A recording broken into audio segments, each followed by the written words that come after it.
अस्सलाम वालेकुम।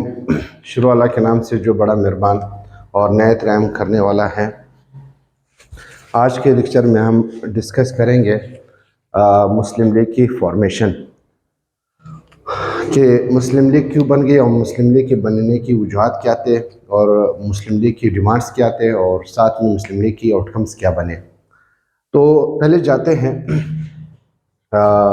मुस्लिम लीग की कुछ तारीख़ी इवेंट्स जो हैं उसके बारे में बात करते हैं।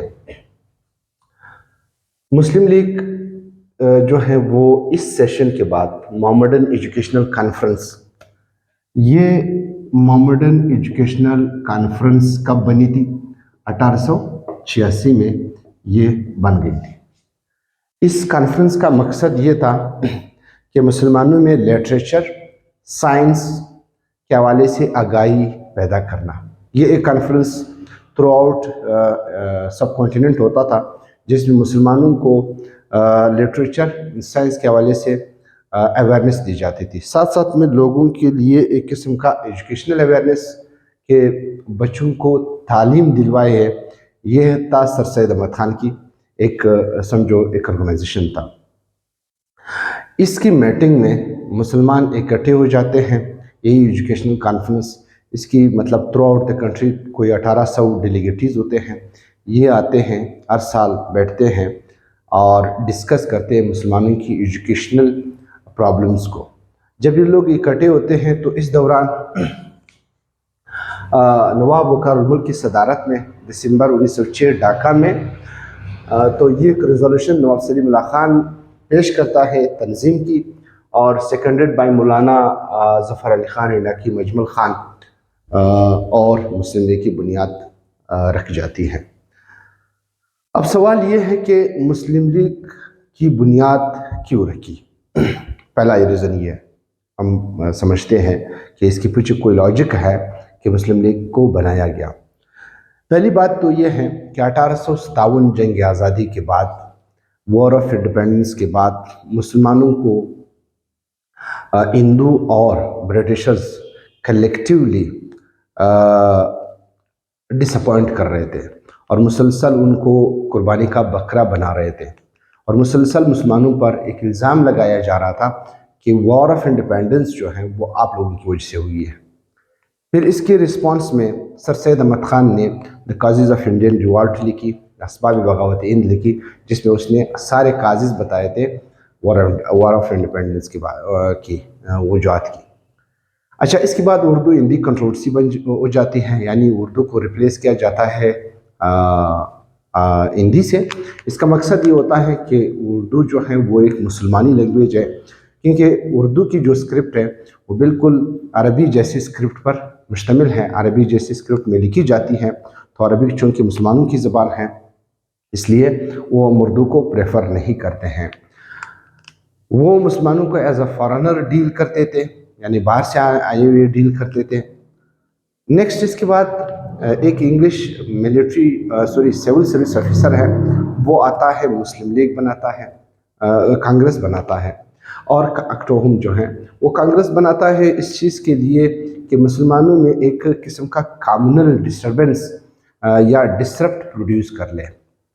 लेकिन वो ये बताता है कि ये एक ऑर्गेनाइजेशन है और ये ऑर्गेनाइजेशन जो है इंडियंस के लिए, इंडियंस की राइट के लिए काम करता है। आहिस्ता आहिस्ता उर्दू हिंदी कंट्रोवर्सी भी ज़ोर पकड़ जाती हैं, मतलब फिर कुछ ब्रिटिशर्स जो होते हैं वो भी हिंदू की साइड ले लेते हैं, और साथ साथ में 1892 की जो एक्ट है उस एक्ट में भी मुसलमानों की बात इतनी ज़्यादा नहीं मानी जाती है जितनी हिंदू की, क्योंकि हिंदू ने एक ऑर्गेनाइजेशन ऑलरेडी जो है एस्टेब्लिश क्या होता है, इस वजह से ब्रिटिशर्स ज़्यादा तवज्जो देते हैं। जब 1900 में लिबरल पार्टी जो है इलेक्शन जीती है और वो ये कॉन्फेस करते हैं कि भाई हम आने वाले कॉन्स्टिट्यूशनल रिफॉर्म्स में इंडियंस को राइट देते हैं, ये ब्रिटिशर्स का एक चाल था कि वो मुसलमानों और हिंदू की यूनिटी को डिस्टर्ब कर ले, तकसीम कर ले। फिर जब 1900 में मुसलमान शिमला डिप्यूटेशन सर आगा खान की सरबराही में वाइसराय से मिलते हैं, तो ये भी एक फैक्टर था। वाइसराय ने उसकी बात अच्छी तरह सुनी और मुसलमानों ने अपनी डिमांड पेश कर दी। तो वाइसराय का भी यही कहना था कि आप लोग एक तंजीम बना लें। इससे पहले पार्टीशन ऑफ बंगाल होती है और जिसमें मुसलमानों को एक मेजॉरिटी प्रोविंस मिलती है।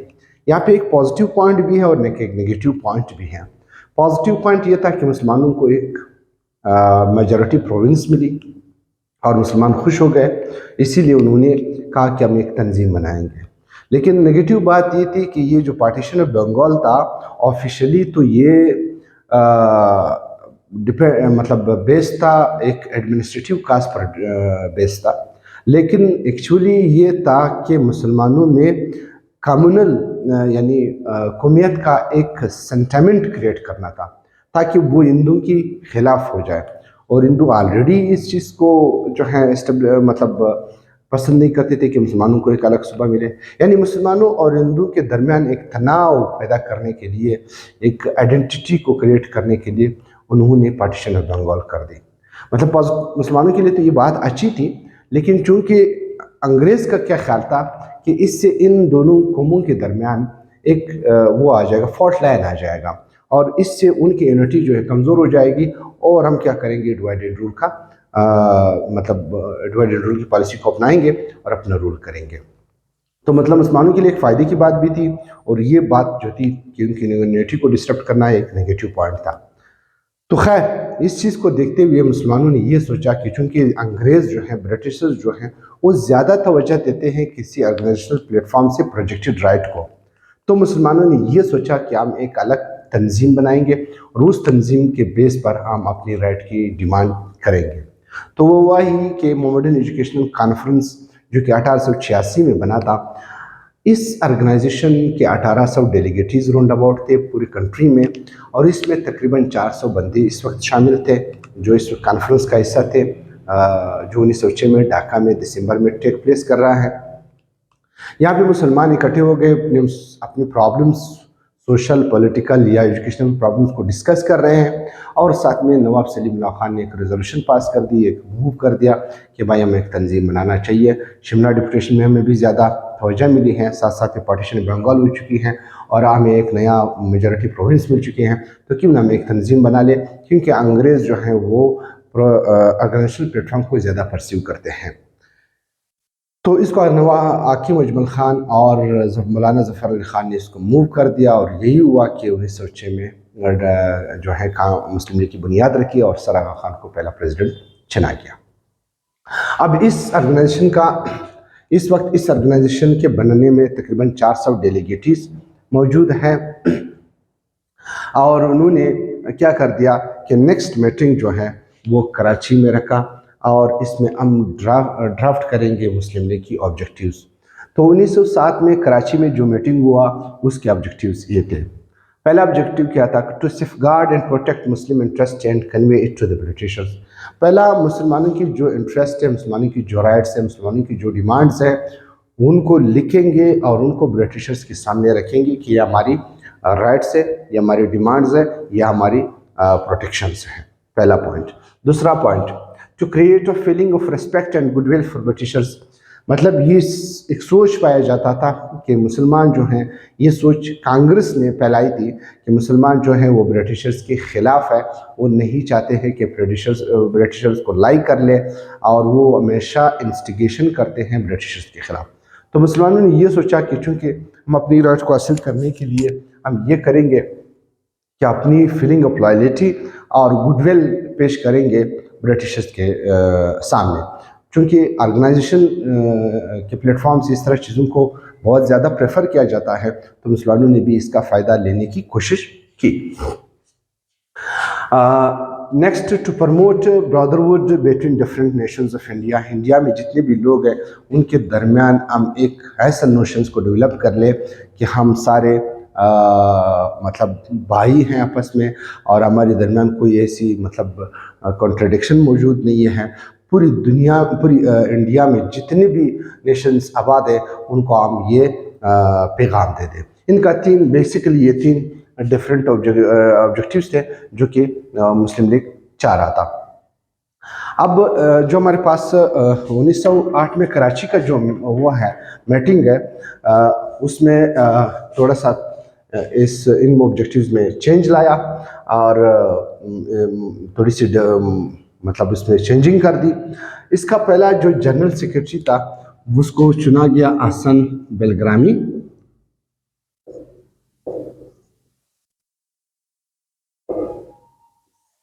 اور اس کا پہلا ہیڈ آفس جو ہے وہ چنا گیا علی گڑھ. ہیڈ آفس جو تھا وہ علی گڑھ چنا گیا. اور اس کی جو کنسٹیٹیوشنل جو ڈرافٹ کی وہ مولانا ظفر علی خان نے کی، اور اس کتاب کا نام تھا گرین بک. اس میں مسلم لیگ کی جو ہے کنسٹیٹیوشن ڈرافٹ کر دی. ساتھ ساتھ میں سید امیر علی نے بعد میں جو کہ ایک ہسٹورین ہے، اس نے 1908 میں اس کا لندن برانچ جو ہے وہ انٹروڈیوس کروایا، لندن برانچ کھولا اس کا. اور ساتھ ساتھ میں مسلم لیگ کی بہت سارے پروونسز میں مسلم لیگ کے چھوٹے چھوٹے آفیسز کھولے. اب یہ تو تھا مسلم لیگ کی بننے کی وجوہات اور مسلم لیگ کی آبجیکٹیوز، اور مسلم لیگ نے کیا حاصل کر دیا. دیکھیں مسلم لیگ کی جو ڈیمانڈز تھے، بنیادی طور پر مسلم لیگ کی یہ ڈیمانڈ تھے کہ سپریٹ الیکٹوریٹ تھا، سینڈیکیٹ آف یونیورسٹیز تھے، ٹھیک ہے. شملہ ڈپٹیشن میں انہوں نے جو کیا تھا، جاب سروسز میں شیئر تھا، اور تاکہ ایگزیکٹو کونسل میں ممبرشپ. یہ بنیادی طور پر شملہ ڈپٹیشن کے آبجیکٹیوز تھے. تو آہستہ آہستہ یہ آبجیکٹیوز مسلم لیگ کی آبجیکٹیوز بھی بن گئے، یعنی کہ وہ برٹشرز کے سامنے کیا رکھے. یہ تو وہ آبجیکٹیوز تھے کہ جو موجودہ گورنمنٹ کو بتانے کی یا موجودہ نیشنز کو بتانے کی جو آبجیکٹیوز تھے. اب مسلمانوں کے لیے جو رائٹ لانے کے آبجیکٹیوز وہ کون کون سے تھے. اس کے بعد مسلم لیگ نے کیا کر دیا کہ مسلم لیگ نے سپریٹ الیکٹوریٹ لے لیا. مسلم لیگ نے سینڈیکیٹ آف یونیورسٹیز کا قیام عمل میں لایا، اور ساتھ ساتھ میں مسلم لیگ نے ایگزیکٹو کونسل میں ممبرشپ کی ڈیمانڈ کی، جو کہ ایکسیپٹ ہو گئی. اور سپریٹ الیکٹوریٹ ہو گیا تھا، سینڈیکیٹ آف یونیورسٹیز ہو گیا تھا، مطلب بہت سارے علی گڑھ کو بھی وہ ملے تھے، فنڈز ملے تھے. اور ایک لیجسلیٹو کونسل میں مسلمانوں کی تعداد کو جو ہے مسلمانوں کی لوگوں کو لیا تھا. یعنی اس کے بعد آہستہ آہستہ لکھنؤ پیکٹ ہوتا ہے، پھر لکھنؤ پیکٹ میں پھر مسلمان اکٹھے ہو جاتے ہیں. پھر 1919 ریفارمز میں پھر برٹشرز کچھ اور ڈیمانڈ ایکسیپٹ کرتے ہیں. تو مقصد یہ ہے کہ یہ جو آل انڈیا مسلم لیگ یہ ایک کارنر سٹون تھا پاکستان کو حاصل کرنے میں. اب مسلم لیگ کا قیام کہ ہم یہ کہتے ہیں کہ مین جو امپورٹنٹ فیچرز کیا تھے. پہلا یہ تھا کہ مسلمانوں کو ایک آئیڈینٹی اس نے دے دی کہ یہاں پہ ایک دوسرا نیشن بھی آباد ہے. چونکہ ہندو مسلسل اس چیز سے انکار کر رہے تھے کہ ہمارے پاس انڈیا میں یا سب کانٹیننٹ میں صرف ایک نیشن آباد ہے، وہ ہندو، دوسرا کوئی نیشن نہیں ہے. جب مسلم لیگ کی بنیاد رکھی تو اس کا مطلب یہ ہے کہ یہاں پہ ایک دوسرا قوم بھی آباد ہے، مسلمان. دوسرا، سر سید احمد خان نے ٹو نیشن تھیوری کا کانسیپٹ دیا تھا، اور ٹو نیشن تھیوری یعنی کہ کنفرمیشن تھی کہ یہاں پہ دوسری قوم بھی ہے. تیسرا، مسلمانوں کو ایک الگ پلیٹ فارم مل گیا جہاں سے وہ اپنی رائٹ کو صحیح معنوں میں لڑ سکتے ہیں، ان کے خلاف کیس کر سکتے ہیں، یعنی ان کو پروجیکٹ کر سکتے ہیں، مسلمانوں کے انٹرسٹ کو پروجیکٹ کر سکتے ہیں. اور یہی ہوا کہ آپ نے دیکھا کہ جب پاکستان آزاد ہوتا ہے تو برٹشرز مسلمانوں کے سامنے ایک ڈیمانڈ رکھتے ہیں کہ جن سیٹوں کا آپ کلیم کرتے ہیں آپ وہ سیٹیں جیت کر کے دکھائے تو میں ایکسیپٹ کر لوں گا کہ انڈیا میں ایک ہندو ہے، دوسرا مسلم لیگ ہے. اور پھر یہی ہوتا ہے کہ مسلمان وہ سیٹیں جیتے ہیں، مسلمان اپنی جو کلیم کرتے ہیں ان ساری سیٹوں کو جیت جاتے ہیں. تب بھی برٹشرز کیا کرتے ہیں، باؤنڈری کمیشن بناتا ہے اور پاکستان کو آزاد کرتا ہے. تو اس کا مطلب یہ ہوا کہ مسلم لیگ جو تھا وہ ایک سٹون رکھا گیا پاکستان کو آزاد کرنے کا، اور یہی سٹون پایہ تکمیل تک پہنچا جب 1947 میں 14 اگست پاکستان آزاد ہوا۔ تو آئی ہوپ کہ آپ لوگوں کو سمجھ آ گیا ہوگا مسلم لیگ کی بنیاد اور اس کے ریزنز، وجوہات، اور پھر مسلم لیگ نے کیا کیا۔ اپنے دعا میں یاد رکھیے گا۔